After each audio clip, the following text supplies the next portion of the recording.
ఆంధ్రప్రదేశ్లో సంచలనం సృష్టించినటువంటి మద్యం కుంభకోణంలో రోజుకో విషయం వెలుగులోకి వస్తూ ఉంది.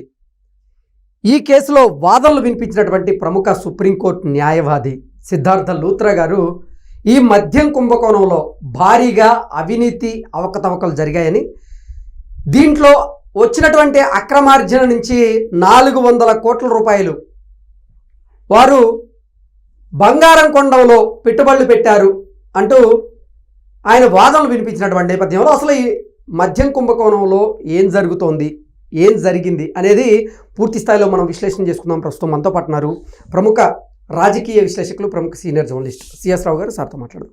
సార్ నమస్తే. నమస్తే. ఆంధ్రప్రదేశ్లో జరిగిన మద్యం కుంభకోణం కేసు ఏదైతే ఉందో దాన్ని వాదిస్తున్నటువంటి సిద్ధార్థ లూత్రా గారు కొన్ని సంచలనమైనటువంటి వ్యాఖ్యలు చేయడం జరిగింది.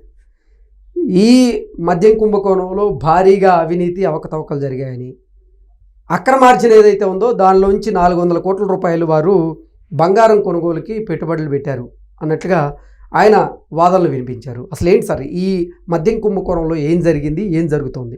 ఒకటి ఏంటంటే ఈ మద్యం కుంభకోణాన్ని చాలా సీరియస్గా ఆంధ్రప్రదేశ్ ప్రభుత్వం తీసుకుంది అని చెప్పడానికి సిద్ధార్థ లూత్రాని అడ్వకేట్గా పెట్టడమే. ఓకే. ఇప్పుడు దాదాపుగా గవర్నమెంట్కి సంబంధించినటువంటి కీలకమైనటువంటి కేసులు ఆయనే వాదిస్తున్నట్టు కనిపిస్తుంది మనకి. రీసెంట్గా ఈ లిక్కర్ స్కామ్లో ఎవరైతే కీలకమైనటువంటి వాళ్ళు ఉన్నారో వాళ్ళు ముందస్తు బెయిల్ కోసం ట్రై చేశారు. ఓకే. ఆ ట్రై చేసినటువంటి వాళ్ళు ఎవరు? మిథున్ రెడ్డి ఉన్నాడు, ధనుంజయ రెడ్డి ఉన్నాడు, కృష్ణమోహన్ రెడ్డి ఉన్నాడు, గోవిందప్ప బాలాజీ ఉన్నాడు. వీళ్ళందరూ ముందస్తు బెయిల్ కోసం ట్రై చేసినటువంటి వాళ్ళే. హైకోర్టు నుంచి సుప్రీంకోర్టు దాకా ట్రై చేశారు. ఈ సందర్భంగా సుప్రీంకోర్టు కూడా నో ఉంది బెయిల్ ఇవ్వటానికి. ఎందుకు నో ఉందనంటే ఈ కేసు యొక్క సీరియస్నెస్ ఎంత ఉంది అని చెప్పి లూత్రా ప్రజెంట్ చేశాడు. ప్రజెంట్ చేసి దాంట్లో ఆల్రెడీ అరెస్ట్ అయినటువంటి వాళ్ళు ఉన్నారు కదా, వాళ్ళకి సంబంధించిన రిమాండ్ రిపోర్ట్ ఉంది కదా, ఆ రిమాండ్ రిపోర్ట్లో కొన్ని అంశాలు చాలా సీరియస్గా పరిగణలోకి తీసుకుని దాన్ని కోర్టుకు తెలియజేశారు. ఆ కేసులకు సంబంధించి ప్రధానంగా ఈ లిక్కర్ స్కామ్లో మొత్తం సంపాదించినటువంటి డబ్బుని వీళ్ళు గోల్డ్ కొన్నారు. దాదాపు 400 కోట్లతోటి గోల్డ్ కొన్నారు. 400 కోట్లు విలువైనటువంటి వర్త్ ఉన్నటువంటి గోల్డ్ని వీళ్ళు కొన్నారు అనేటువంటి విషయాన్ని ఆయన కోర్టుకి తెలియజేశారు. అది కూడా ఒక ఈమెయిల్, డూప్లికేట్ ఈమెయిల్ ఒకటి తయారు చేసి దాని ద్వారానే మొత్తం నడిపించారు అనేటువంటి విషయాన్ని ఆయన కోర్టుకు చెప్పారు. అంటే ఈ కేసులో చాలా అంశాలు బయట రావాల్సి ఉన్నాయి. ఇప్పుడు ప్రాథమిక దశలోనే ఉంది ఈ కేసు యాక్చువల్గా చెప్పాలంటే. ఇప్పుడు నిందితుడు నెంబర్ A33 ఎవరు? కృష్ణమోహన్ రెడ్డి. తర్వాత A32 ఆయన ధనుంజయ రెడ్డి లాగా ఉన్నారు. సరే, మొత్తం మీద అసలు A1 కసిరెడ్డి నారాయణ రెడ్డి, రాజశేఖర రెడ్డి, కసిరెడ్డి రాజశేఖర రెడ్డి. ఈ కసిరెడ్డి రాజశేఖర రెడ్డి మొత్తం అప్రూవ్డ్గా మారారు అనేటువంటిది వినిపిస్తుంది. కంప్లీట్గా పోసగుచ్చినట్టు చెప్పాడు అని. ఇప్పుడు దీంట్లో సాయిరెడ్డి ఉన్నారు. సాయిరెడ్డి కొంత సమాచారాన్ని ఇచ్చారు. సాయిరెడ్డి అసలు చాలా తెలివిగా ఆయన ఏం చేశాడంటే ఈ కేసు బయటకు వస్తుందని ముందుగానే తెలియగానే ఈ కేసుకు సంబంధించిన లీక్ కూడా ఇచ్చాడు. ఏ సందర్భంలో ఇచ్చాడు? ఆయన పోయి కాకినాడ సెర్జ్కి సంబంధించిన కేసు విచారణకి హాజరయ్యి మీడియా ముందుకు వచ్చి లిక్కర్ స్కామ్లో కసిరెడ్డి రాజశేఖర రెడ్డి ఉన్నాడని చెప్పారు. చెప్పి లీక్ చేసి అవసరమైనప్పుడు పూర్తి వివరాలు చెప్తాను అతను ఏంటి అని చెప్పి ఆయన లీక్ చేశాడు. దానికంటే ముందేంటి, వైఎస్ఆర్ కాంగ్రెస్ పార్టీకి రాజీనామా చేసేసి ఆయన ఎంపీ పదవి కూడా రాజీనామా చేసి నేను వ్యవసాయం చేసుకుంటాను అని చెప్పాడు. అంటే ఈ కేసు విచారణకు వస్తుంది, ఈ కేసు చాలా సీరియస్ కేసు అని చెప్పి ఆయనకి తెలుసు. ఎలా తెలుసు అని చెప్పి అనుకోవచ్చు. బాలాజీ గోవిందప్ప ఆడిటరు, ఆయన్ని పెట్టించింది ఎవరంటే సాయిరెడ్డి. మరి సాయిరెడ్డికి గోవిందప్పకి తెలియకుండా అక్కడ ఏమీ జరగదు. పైగా ఈ కేసులన్నీ వస్తున్నాయి, ఈ కేసుల విచారణ జరుగుతుందనేది ఆల్రెడీ అక్కడ ఉండేటువంటి జగన్మోహన్ రెడ్డి గారి వీరభక్తులైనటువంటి కొంతమంది ఐపీఎస్లు లీక్ చేశారు. అలాగే ఐఏఎస్లు కూడా కొంతమంది లీక్ చేశారు. రీసెంట్గా నువ్వు ఒక వెబ్సైట్లో కనుక చూస్తే కనుక సోషల్ మీడియాలో ఒక 4 ఐఏఎస్లు ప్రధానంగా ఇప్పుడున్నటువంటి గవర్నమెంట్కి సంబంధించినటువంటి అప్డేట్స్ని యలహంక ప్యాలెస్కి అందజేస్తున్నారు, తాడేపల్లి ప్యాలెస్కి అందజేస్తున్నారు అనేటువంటి న్యూస్ వచ్చింది. దాంట్లో ఒక ఐఏఎస్ అయితే జగన్మోహన్ రెడ్డి గారికి వీరభక్తుడిగా మారిపోయారు. గతంలో ఆయన్నైతే జగన్మోహన్ రెడ్డి గారు అధికారంలో ఉన్నప్పుడు దూరంగా పెట్టారంట. ఆయన్ని ఐఏఎస్ని దూరంగా పెడితే ఆయనేమో అప్పుడు జగన్మోహన్ రెడ్డి గారి ప్రభుత్వంలో ఉంటూ చంద్రబాబు నాయుడు గారికి సమాచారాన్ని చేరవేసేవాళ్ళంట అప్పట్లో. దాంతో ఆయన్ని లూప్ లైన్లో పెట్టేసి జగన్మోహన్ రెడ్డి గారు 5 సంవత్సరాలు ఐఏఎస్ని ఎంటాడారు అని చెప్పి న్యూస్ వస్తుంది. ఆయన కూటమి ప్రభుత్వం రాగానే కీలకమైనటువంటి పోస్టులో చేరారు. ఇప్పుడు ప్రభుత్వానికి కళ్ళు చెవులు ముక్కులాగా ఆ ఐఏఎస్ వ్యవహరిస్తున్నారు అనేటువంటి న్యూస్ ఇస్తున్నారు. ఆయన ఏం చేస్తున్నారు, ఇప్పుడు జగన్మోహన్ రెడ్డి గారికి లీక్ చేస్తున్నారు సమాచారాన్ని అనేది వస్తుంది. ఆయన మీద ఆల్రెడీ సీరియస్ అయ్యారు. ఇప్పుడు ఉన్నటువంటి కూటమిలో ఉన్నటువంటి పెద్దలు సీరియస్ అయ్యారు, పిలిపించి వార్నింగ్ ఇచ్చారు. దాదాపు ఈ వారమో వచ్చే వారమో ఆయన్ని సాగనంపే అవకాశం ఉందనేది కూడా తెలుస్తుంది.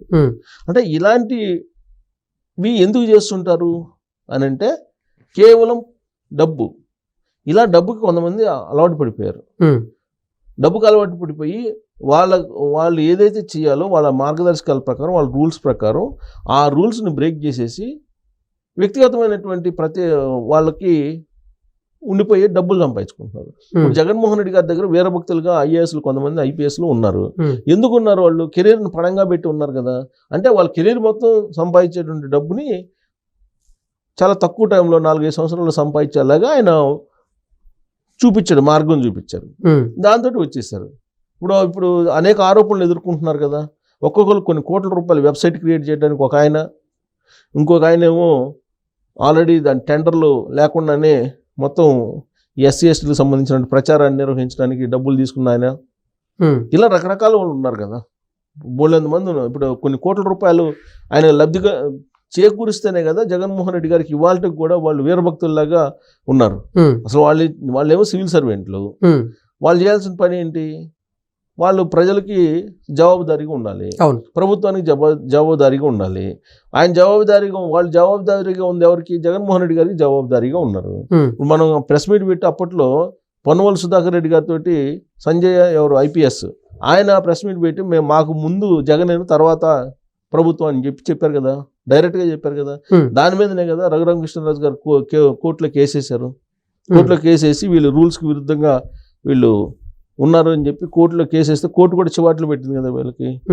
సో కాబట్టి ఈ కేసులో చాలా ఉంది. ఇప్పుడు లిక్కర్ స్కామ్కి సంబంధించి ఇప్పుడు ప్రతి నెల 60 నుంచి 70 కోట్లు లేదంటే 80 కోట్లు అని అంటూ ఉన్నారు. మరి ఈ 60-70 కోట్లు ఎటు వెళ్ళినాయి? ఇప్పుడు డిస్టిలరీకి ఇచ్చేటువంటి ఇండెంట్, సరఫరాదారులకు ఇచ్చేటువంటి ఇండెంట్ రెండు వేరువేరుగా ఉన్నాయి. ఆ ఎక్స్ట్రా ఏదైతే ఉందో ఆ ఎక్స్ట్రా అమౌంట్ ప్రతిరోజు వెళ్ళేదని చెబుతున్నారు. ఎక్కడికి వెళ్తుంది అనేది రావాలి, బయట రావాలి. ఇప్పటి వరకు వచ్చింది ఏంటి? ఇప్పుడు వీళ్ళు అరెస్ట్ చేసినటువంటి వాళ్ళందరూ కూడా ఇప్పుడు వాంగ్మూలం ఆయన అయితే ఇచ్చారు. వాంగ్మూలం ఎవరు? ధనంజయ రెడ్డి ఇచ్చాడు, కృష్ణమోహన్ రెడ్డి ఇచ్చాడు, గోవిందప్ప ఇచ్చారు. వీళ్ళు ఏమాత్రం సహకరించట్లేదు విచారణకు అని చెప్తున్నారు. అందుకే పోలీస్ కస్టడీకి అడుగుతున్నారు వాళ్ళని. ఈ పోలీస్ కస్టడీకి అడుగుతున్నటువంటి సందర్భంలో అసలు దీనికి సూత్రధారు ఎవరు, పాత్రధారు ఎవరు, అసలు ఎవరెవరు వసూలు చేశారు, ఎంత వసూలు చేశారు, ఇది ఎక్కడికి పోయింది అనేది కావాలి కదా ఫస్ట్. ఇది విదేశాలకు తరలి వెళ్ళిపోయింది, కొంత మనీ లాండరింగ్ జరిగింది, అలాగే గోల్డ్ రూపంలో వెళ్ళిందని కదా. ఆల్రెడీ రిమైండ్ రిపోర్ట్లో పద్మావతి జ్యువెలర్స్ అని హైదరాబాద్లో దాంట్లో పెద్ద ఎత్తున కొనుగోలు చేశారనేది వినిపిస్తుంది. ఇంకా 2-3 జ్యువెలరీ షాప్స్లో కూడా కొనుగోలు చేశారని వినిపిస్తుంది. సో మొత్తం 400 కోట్ల రూపాయల విలువైనటువంటి బంగారాన్ని కొనుగోలు చేశారని చెప్పేసి తెలుస్తుంది. బహుశా బంగారం రేటు పెరగడానికి కారణం కూడా ఇదేనేమో.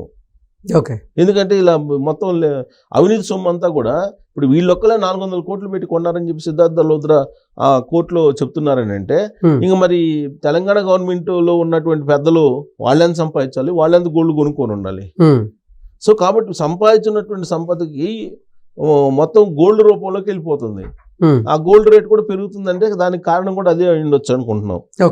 లేదు ఇప్పుడు ఆల్రెడీ ఇప్పుడు వాళ్ళు మనీ లాండరింగ్ కొంత చేశారని చెప్తున్నారు. ఆ మనీ లాండరింగ్ సూట్ కేసు కంపెనీలు ఏదో క్రియేట్ చేశారు, ఆ సూట్ కేసు కంపెనీల ద్వారా పంపించారని చెప్తున్నారు. సో మొత్తానికి కసిరెడ్డి, రాజశేఖర రెడ్డి అయితే క్లియర్గా అప్రూవ్గా మారి చెప్పారు మొత్తం అని చెప్తున్నారు. అయితే అప్రూవ్గా మారారా లేదనేది ఇంకా నిర్ధారణ కావట్లా. కాకపోతే అతను మాత్రం క్లియర్గా సమాచారం ఇచ్చారు ఎక్కడి నుంచి ఎక్కడికి వెళ్ళింది మొత్తం డబ్బు అని.